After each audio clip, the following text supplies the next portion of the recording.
watching Gearz, brought to you by LNC Truck. Keep them on the road. As a lot of you may know, 2017 was a landmark year in the automotive world because it marked the 50th anniversary of some really iconic cars, like the Camaro and Firebird. But of all the cars released in 1967, only one was destined to become Motor Trend's Car of the Year, and that did not go to the Camaro or the Firebird. That honor went to the Mercury Cougar, and it was a big deal. Here's why. When Ford launched the Mustang in 1964, they literally caught the rest of the automotive world with their pants down. Nobody had ever seen anything like it, with its unique sporty shape, huge option list, and affordable price tag. And for 3 years, the pony ran unbridled as other manufacturers scrambled to come up with something to compete with the potent combination. Cougar! 1967 was the year that all those new cars hit the market. And when the smoke cleared, the Mercury Cougar sat on top of the heap. Cougar is your man now.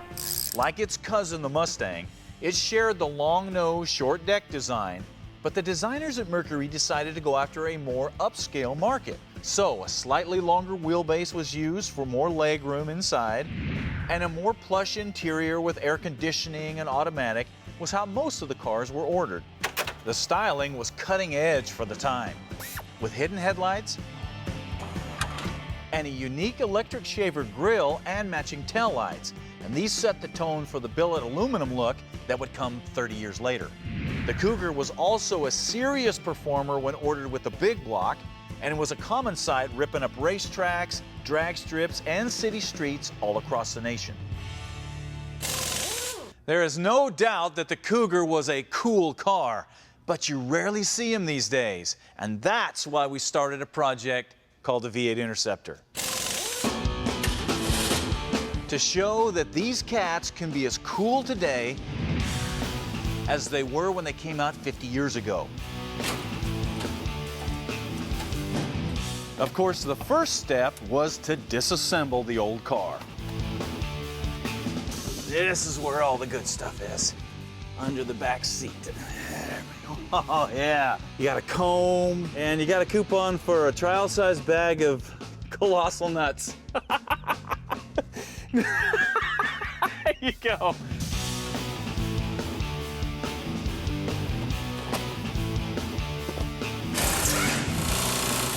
Next, the old front suspension was lovingly removed.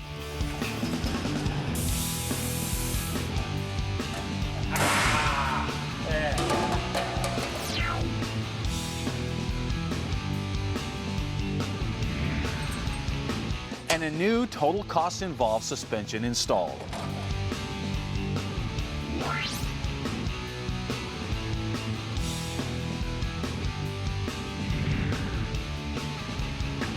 The rear end got a similar treatment with the removal of all the old 60s technology and the installation of a state-of-the-art TCI torque arm rear suspension.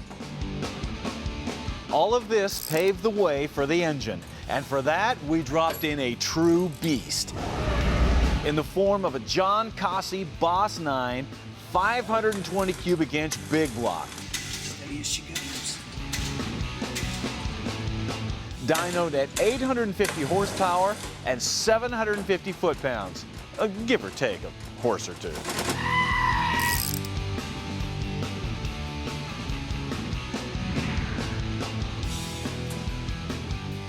And if you've been following this project, you know we're down to the final assembly and details on it. So let's get back to it. Now, most people realize that when you build a car or truck from the ground up, you're going to be assembling it and disassembling it over and over again while you're fabricating and fitting parts. Then, when you're getting ready to put it together for the last time, that's a completely different process, because all of those ball joints and those bushings have to be greased and tightened down properly. The cotter pins need to be installed. The brake calipers need to be installed and gapped and clearanced so everything's working right, because everything needs to be put together because you're getting ready to drive this thing. Also, you need to do a preliminary alignment. The steering rack is next. And to get it to fit around that Boss 9 oil pan, I had to grind off some tabs here and reroute this line. Then to get it to look as good as the rest of the suspension, painted it up and polished the ends. Now it's ready to go in the car for the last time.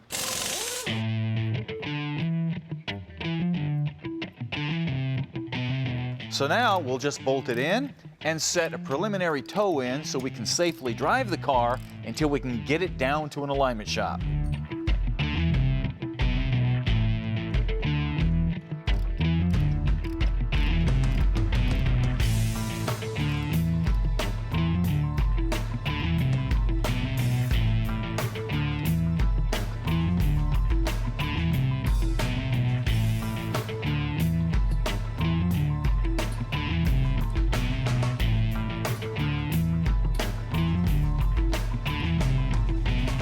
Okay, one question that I hear a lot is where do you find brake parts for a custom build like this that's loaded with aftermarket brakes?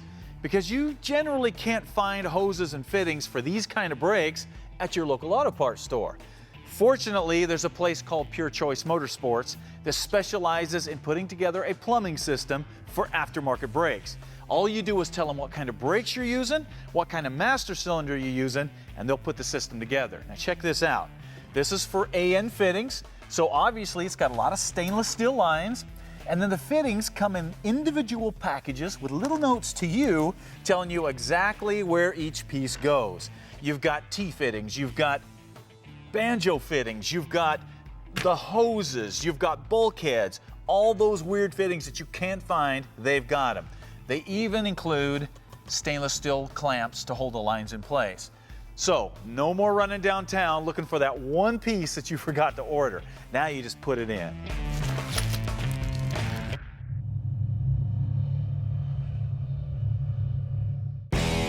Restoring a vehicle. Done right, it can be one of the most rewarding things you can ever undertake. Done wrong, it can turn your life upside down.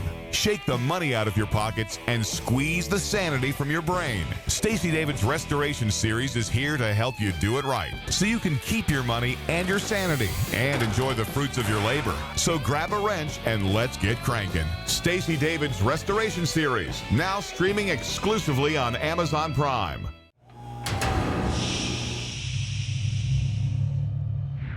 Hey, welcome back to Gearz, where we're walking through the steps of final assembly on the V8 Interceptor. Now obviously there's a lot going on with the final assembly of any car truck because you've got a lot of parts and the installation of them kind of cross over sometimes. So there's a lot of forethought and planning that goes into this because you don't want to forget to do something, then have to backtrack and redo it. So far we have our TCI front suspension installed, greased, spec'd down, ready to roll down the road. Now we're ready to put the rear end in this thing. As you can see, we send our rear end housing, the cross members, the torque arm, the sway bars, down to Mr. Speed to have them lay on a coat of splatter brass powder coating for a cool look and great durability.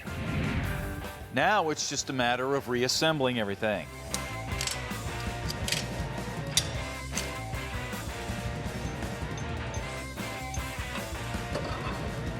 So once we slide those big 31 spline forged axles in place,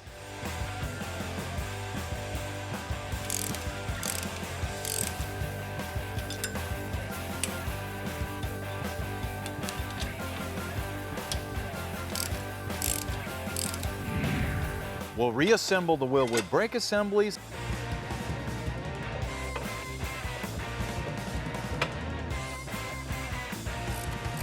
And torque them down to spec.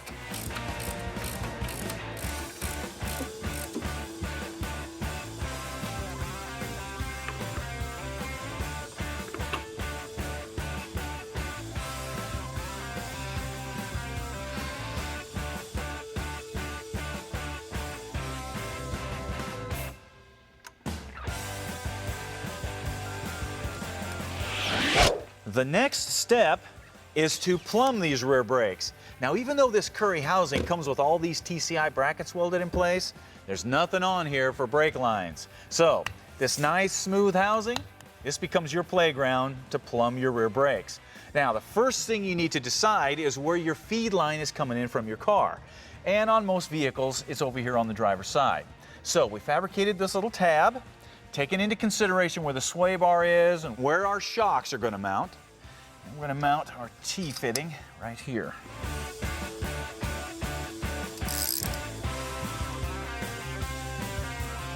Next, we'll fabricate a couple of simple tabs to hold our line clamps on each end. And finally, bend and flare our brake lines and put them in place.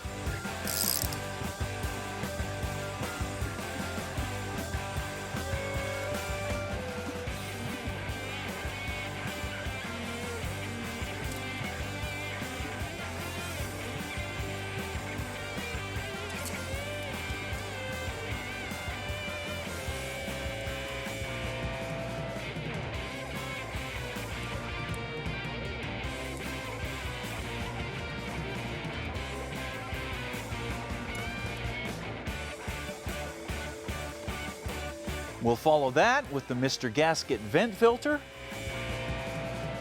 And the rear end is ready to go in, but we're not putting it in yet.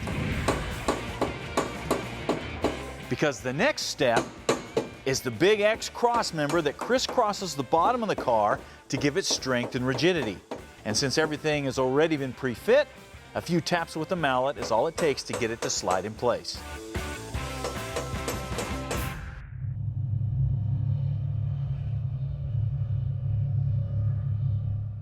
When Stacey David makes house calls in the big Gearz Nation truck, it makes for some pretty special moments.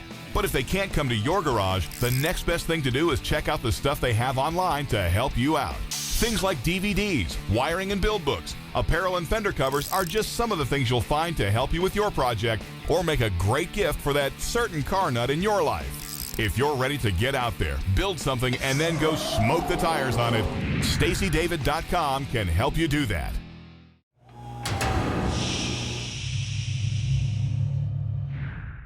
Hey, welcome back to Gearz, where we are walking you through some of the challenges that you're going to face when you're doing final assembly on your project. Now, the reason I say challenges is because cars don't necessarily go together in a nice, neat, linear fashion. No, sometimes the proper steps seem to jump around a good bit and don't make any sense until you step back and see the big picture. And that's what we're trying to get you to do. Take your time and see the big picture when you're building your vehicle. That way you don't get frustrated and start throwing things into the wall. Now, so far we have our front suspension installed, we have our cross member in place, and we just put together that rear end. So it would stand the reason that the next step is to install the rear end, right? No, there's a lot you still need to map out under here before you get a rear end in place, and the link bars and the torque arm and all that goes with that. The first thing that we're going to do is the rear brake lines. And with the cross member in place, we can lay out the path that the hard line is going to take to get safely to the rear of the car. Then we'll just go ahead and plumb it. Okay, the next thing we're going to map out is the fuel system and the fuel lines. Now, we already have an electric pump in the tank, so we're good there. But we're going to add to that this Holley fuel pressure regulator and filter. And then we're going to plumb everything with these Earl's Speedflex hoses and all the fittings. Now, to plumb all of this system, come on, check this out. As you can see, the fuel ins and outs are right here in the center of the tank, and if the rear end is going to be in this area, then it stands to reason to run the fuel lines down this way and up here and then down the frame rail. But before you do that, where's your exhaust system going to go?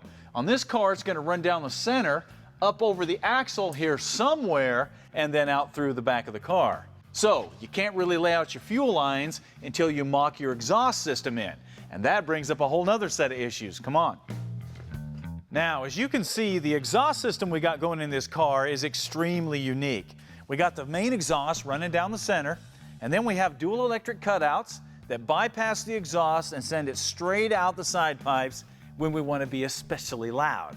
Now, obviously, this system takes up a lot of real estate under the car. So you need to plumb your fuel system accordingly. Obviously, you don't want it anywhere around the exhaust.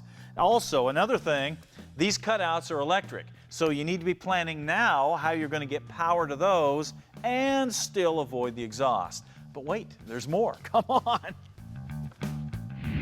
As you can see, the obvious path for the fuel line is completely blocked by the tailpipe. So it looks like we're going to need to bring the fuel lines up here over the center, over the rear end, to this area here, make a 90-degree turn there, make another 90-degree turn here, and come down the frame rail. And right here is a perfect place to mount that fuel filter. Since we're on the subject, what about the wiring that's going to the rear of the car? Are you going to run it inside the car or up underneath? You need to decide that now and start mapping it out. Also, what about your battery? Is it going to be at the front of the car or in the rear?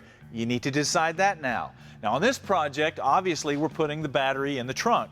So among everything else, I'm laying out how I'm going to run my power line from the trunk to the front of the car and miss the rear end and the huge exhaust system we're putting in here. This should give you an idea of how this stuff all meshes together, and it has to be done in a certain order. Don't make the mistake of getting in a hurry and putting in your big stuff like your engine and your rear end first, because if you do, you just got to take it out and redo it. And that is just a waste of time, and nobody has time to waste.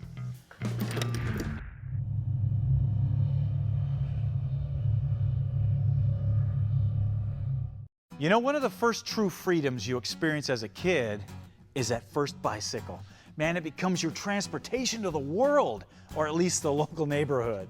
And in my neighborhood, man, we all had bikes. And we'd stick playing cards in the spokes, and we'd suck on black licorice, make it look like we were big biker dudes, and it was magic. But a bike wasn't just about transportation. No, it became an extension of your personality. And there were all kinds of bikes out there. There were 10 speeds, there were mountain bikes, there were Stingrays, there were BMX bikes, and they all had their strengths and weaknesses. And that's where the idea for the story of the purple bicycle came from. Because just like a bike might wish it had the talents or skills of another bike, so do we sometimes overlook our God-given talents and wish we had somebody else's talents, skills, color, abilities because they seem to be better than ours. It's a simple story. It's a simple lesson, but something we all need to be reminded of from time to time.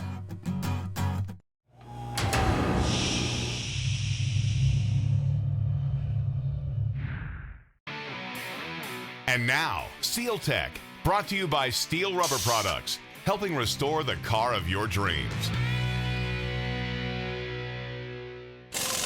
You know, everybody knows that a vehicle needs weather stripping. It's what seals out the wind and the rain and the noise and makes a vehicle comfortable to drive. So today we're going to dig into some tricks about replacing weather stripping that will help you on your restoration. Now, I know you're excited about tearing your car apart, but before you remove any kind of weather stripping, you need to get out a catalog and make sure replacement pieces are available. Because if they're not, you probably don't want to take off the old weather stripping, because bad weather stripping is better than no weather stripping at all, and you will destroy it when you take it off. Now, for big pieces like windshields and T-tops and doors and things like that, you're probably all right, because there's companies like Steel Rubber out there that have thousands of part numbers, and they're going to have these big pieces for pretty much any import or domestic vehicle ever.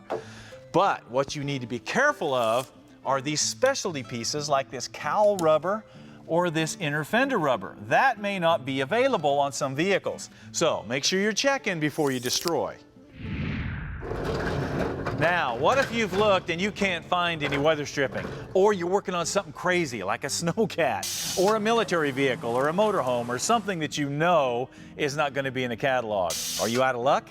No, all you have to do is take a sample of your old piece of weather stripping where you have a nice side view like this, and then go to the Steel Universal catalog and just match it up. You see they have great diagrams. It's very easy to match up. In all the years I've been building vehicles and of all the crazy stuff I've rolled in, I've always been able to find something in there that I could make work. Now, you may have to dig, you may have to reconfigure glass a little bit, but there's something in there that you can make work. For example, all the weather stripping for that snowcat, right here on the table. And that is going to keep this project moving forward. Now, quick tip, brought to you by E3 Spark Plugs, born to burn. You know, one question that I get a lot on final assembly is how do you keep track of what you've installed and tightened down and what still needs to be done? Because if you forget to tighten something, man, that could be catastrophic. So a neat trick is to do exactly what the factories do. Take a marker in whatever color you choose and put a mark on every nut and bolt that you've already tightened down. That way you can tell at a glance what's been tightened and what hasn't. If it's got the mark, it's done. No mark, you still need to tighten it. This is especially important when you're dealing with sub-assemblies like this that you may have done months or even years ago and you're trying to remember exactly where you left off. If you can find those marks, it'll bring you up to speed like that. What are you working on? Brought to you by Woodward Fabrication, selling quality metalworking equipment since 1966. Today's What Are You Working On comes from Frank Hatfield from La Pine, Oregon. And when Frank was a kid, he said his dad had this old dozer that Frank used to help his dad move logs with back on their property. Well, when Frank grew up and his dad passed on, Frank decided he'd kind of like to have something like that. So we started looking. Here's what he found. He found an Oliver crawler that had been in a forest fire, and he said 90% of it was burned all over its body. Now, most people would look at that and say, that's junk. Not Frank. He got it, disassembled it, had it sandblasted, and started reassembling it. This means that every nut and bolt was replaced, the 3-cylinder Hercules diesel engine was rebuilt, the transmission and hydraulic cylinders were rebuilt, and the whole rig was painted and treated to new decals to make it look like new. Now that the vehicle's done, he uses it at least once a week, and he's put over 250 hours on it with no issues. I mean, it's brand new, of course. But he says the best thing about it is, every time he gets on it, he can't stop smiling because he's thinking about his dad and all those childhood memories keep rushing back. Man, what an awesome deal. What a really cool rig to be doing. So, to recognize such a cool project, Frank, we're going to give you one of these big vices from Woodward Fab because we know you need that in the shop. You could have used that on that crawler, I'm sure. Then we're going to give you one of our project planning books so you can keep track of that project or whatever one you might be working on. We're going to give you one of our children's books so your kids can laugh and build some memories with you. We're also going to give you one of our new Gearz jackets. And we're going to give you a gift card from LMC Truck to help you get started on your next project. All right, that's all we've got for you today. Hopefully you've got something to work on. If you don't, you need to go out there and start looking and find yourself something to turn some wrenches on. We'll see you next time.